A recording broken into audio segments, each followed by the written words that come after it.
Nous débutons donc par la fin du séjour de la délégation burkinabé en Russie dans le cadre donc du 80e anniversaire de la victoire soviétique sur le nazisme lors de la Seconde Guerre mondiale. Cette mission burkinabé, c'était l'occasion pour échanger donc et pour dynamiser l'axe Ouagadougou-Moscou. La mission s'achève sur une note positive. On fait le point avec notre envoyé spécial. Bienvenue Tansa. Venu prendre part à la célébration du 80e anniversaire de la grande victoire russe, le Burkina Faso repart la tête haute. L'occasion faisant le larron, ce séjour moscovite a été mis à profit pour dynamiser la coopération entre la Fédération de Russie et le Burkina Faso.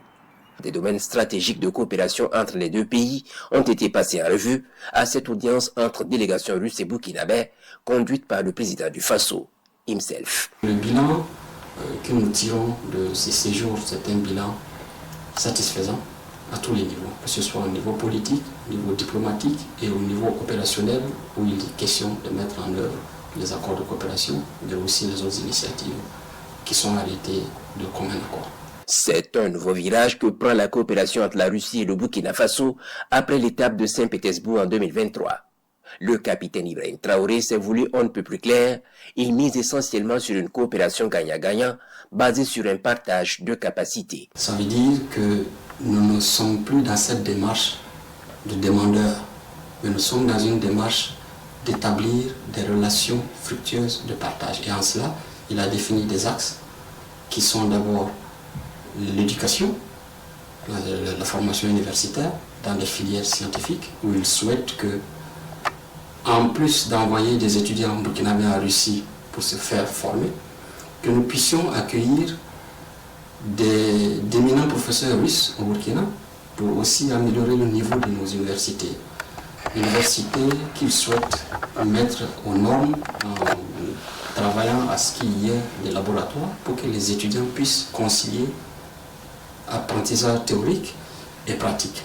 Autre domaine critique de coopération, celui de l'énergie, sans occulter les aspects défense et sécurité. De manière globale, je pense qu'ils ont passé en revue l'ensemble des domaines stratégiques de coopération, évaluer le niveau qui est à leur avis assez satisfaisant, mais toujours en deçà du potentiel qui reste à valoriser.